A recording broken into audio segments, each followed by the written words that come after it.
We spoke today with Los Angeles Fire Chief Kristin Crowley, who's in charge of the department's more than 3,200 uniformed personnel. We began by asking her how they're doing. They're resilient. They're putting everything into this. I can guarantee you that. I'm extremely proud of their dedication and commitment to this mission. They're doing everything in their power to save lives and protect property. I must ask you, because a lot of people are talking about the warning that you sent last month that the budget cuts have, quote, severely limited the department's capacity to prepare for, train for, and respond to large-scale emergencies, including wildfires. You sent that warning about these budget cuts. Was this preventable? I tell you, from the budget cut side of things, when there's a $17 million cut in our budget, operating costs, immediately from that point, I had to make some tough decisions. I looked at some other duties and responsibilities that we do as a fire department and had to focus right back on the training of our firefighters and also our ability to respond to the everyday fires and EMS response. Would that $17 million that had been cut from your budget have made a difference in this fight?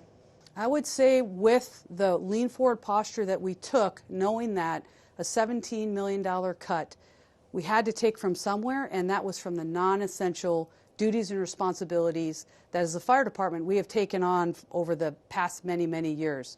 But with all due respect, in December you had warned that the budget cuts would severely limit your ability to respond to large-scale emergencies.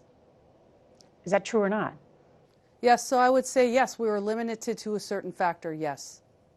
And let me ask you about how that limited your response, because in the early hours of the wildfires, especially in the Pacific Palisades, we had a team on the ground, a crew there with our reporter, and witnessed a number of homes burned to the ground, and there was not a fire truck in sight. How did that happen?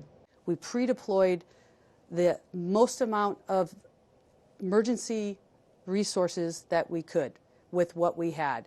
With the pre-deployment, when the fire takes off, we're going to push as many resources that we can at that particular incident. And that's what we did. We did exactly what we could with what we had. So you're saying you didn't have enough resources? I would say in a wind event like this that we are living today in day 3, something that is as significant as this particular fire, I would say we threw exactly what we could with what we had. So if I had 1,000 engines to throw at this fire, I honestly don't think 1,000 engines at that very moment could have tapped this fire down. Chief Crowley, thank you so much for your time, and we're thinking of you and all the firefighters.